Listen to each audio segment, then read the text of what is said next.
One of the first things that I learned in my religious studies courses at the University of Chicago was that Scripture is always written in a certain way. Scriptures are always written to move people. You never find a boring scripture. You never find a scripture that's not going to move you. You might always find a scripture that strikes you as being a little bit ridiculous, but you'll never find a scripture that doesn't have some sort of mystical force, something that's meant to draw the reader in. I didn't quite believe that, going into that course, going to read the Book of Mormon, having, stigmas against Mormonism, as I've been raised with, as I think many people have been raised with. But I'm going to read for you a piece that I found rather beautiful. This is a vision of the patriarch Lehi. He sees the tree of life. And it came to pass that I saw a man, and he was dressed in a white robe, and he came and stood before me. And it came to pass that he spoke unto me and bade me follow him. And it came to pass that as I followed him, I beheld myself that I was in a dark and dreary waste.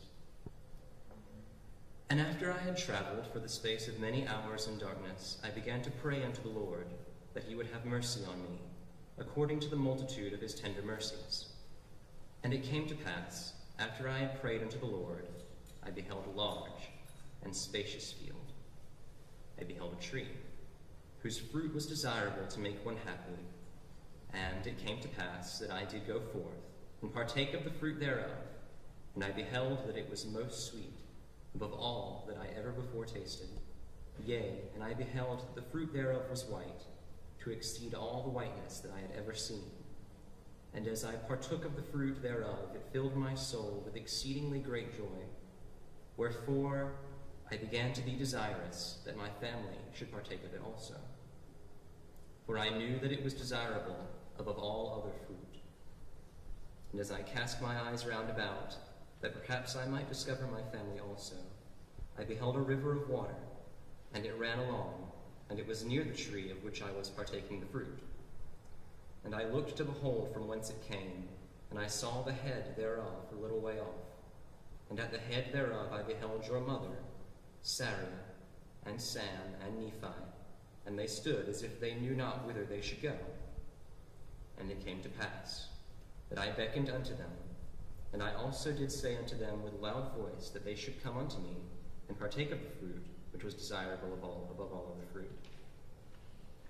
And it came to pass that they did come unto me, and partake of the fruit also. I was desirous that Laman and Lemuel should come and partake of the fruit also. Wherefore I cast mine eyes towards the head of the river, that perhaps I might see them. And it came to pass that I saw them, but they would not come unto me and partake of the fruit. And I beheld a rod of iron, and it extended along the bank of the river, and led to the tree by which I stood. And I also beheld a straight and narrow path, which came along by the rod of iron, even to the tree by which I stood. And it also led by the head of the fountain, unto a large and spacious field, as if it had been a world. And I saw numberless concourses of people, many of whom were pressing forward, that they might obtain the path which led unto the tree by which I stood. It came to pass that they did come forth, and commence in the path which led to the tree. There arose a mist of darkness, yea, even an exceedingly great mist of darkness, insomuch that they who had commenced in the path did lose their way, that they wandered off and were lost. I beheld others pressing forward, and they came forth and caught hold of the end of the rod of iron, and they did press forward through the mist of darkness, clinging to the rod of iron, even until they did come forth and partake of the fruit of the tree. And after they had partaken of the fruit of the tree, they did cast their eyes about, as if they were ashamed. I also cast my eyes round about, and beheld on the other side of the river of water a great and spacious building, and it stood as if it were in the air, high above the earth.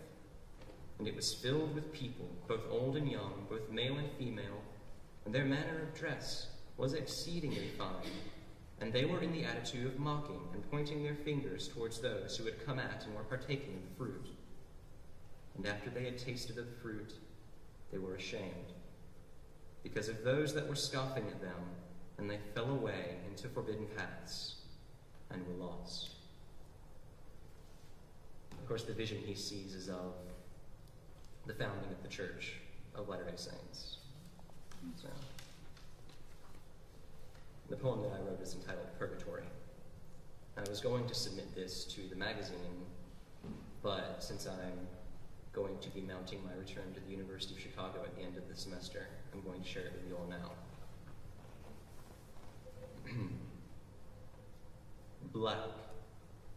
Origins in nowhere, for it originates from everywhere, pouring out of every point, all particles, heaven's shade, where the sole light is you, emanating white, bright, distinct division from dark, lacking grayscale gradient, the sound, oppressive silence, drumming on the ears, only breath and heartbeat can be heard above the din of absence, unable to call others, if some others could be called, all alone, and if you're not, then the others live like you, voiceless despite breath, blinded despite sight.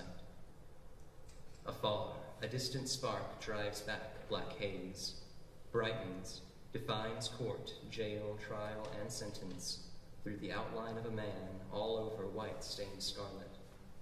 Slow the shepherd approaches, crown and halo just in sight, before light repulses like force between like charges.